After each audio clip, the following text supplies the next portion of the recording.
But anyway, in general, I think I myself am very optimistic. I'm bullish. I've seen the figures. I've seen the plans, and I have focused on what I consider the strategic, fundamental elements of a strong, modern country.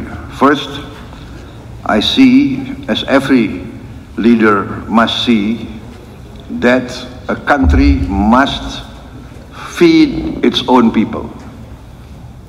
There is no use to have a state, to have a republic, to have a government who cannot feed its own people.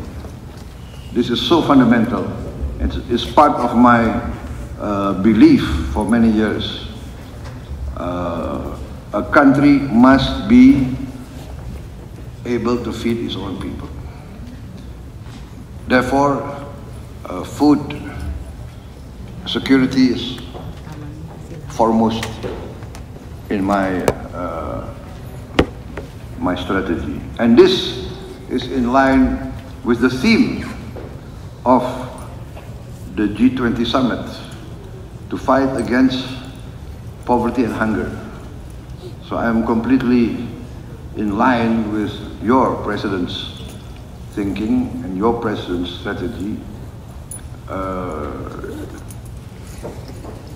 Growth, yes. Prosperity is our goal, but there is no use for high growth if the majority of the people cannot enjoy that growth. If the wealth is only held by the very, very few, in my opinion, that is a recipe for a failed state. That is my conviction.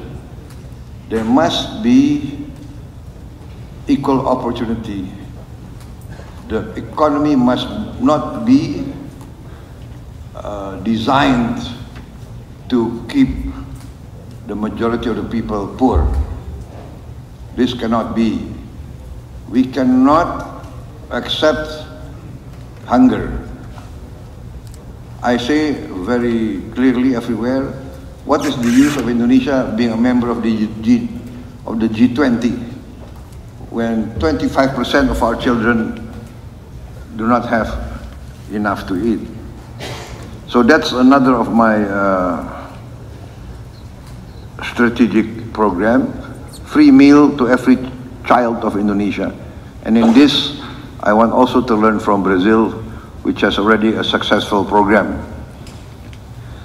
So I have asked my team to arrange with your ambassador to Indonesia. We want to send a team to study this, the Brazilian meal program for the school children. So after the food sufficiency and the meal for the children, we are also going into energy self-sufficiency. And we are blessed, as also Brazil. Maybe we are, I think we are only 2 or 3 countries in the world that can be very soon self-sufficient in green energy and renewable energy. I think Brazil is more advanced than us with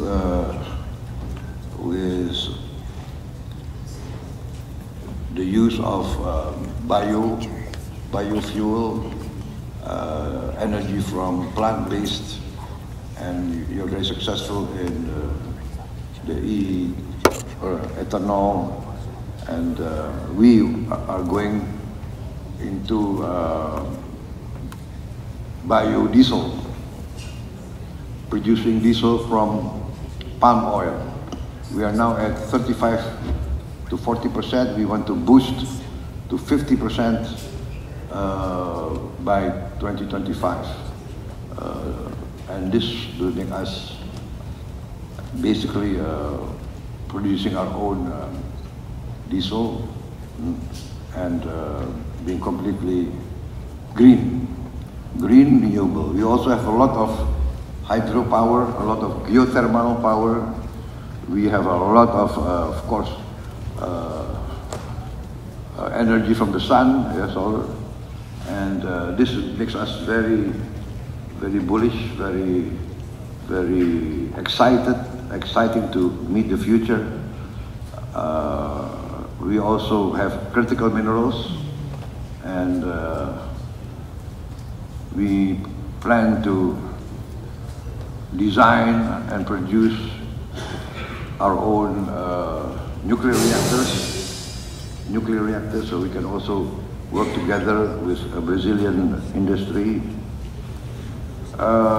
In the field of fisheries, we are also very potential. I speak with the experts. We are, I think, maybe our reserves in fishing reserves in the world, we are number 2 or number 3 in fishing reserves, and potential is very, very big. We have a vacuum of 40,000 fishing vessels, 150 GT to 300 GT, 40,000 a vacuum. So it's another field that we invite foreign corporations to take part in our economy. And then, of course, after all this, we want to industrialize, and this by downstreaming our resources. We are committed to this, and we have a strategic plan which we will carry out soon in all the 26 commodities that we have delineated as 26 commodities that are strategic in our view, that can create real value multiple times, that can make us more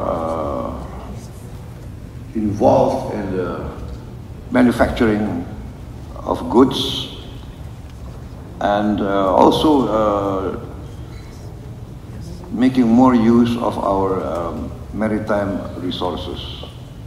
Maritime resources producing, of course, protein and many products from the maritime resources. So we are open for business.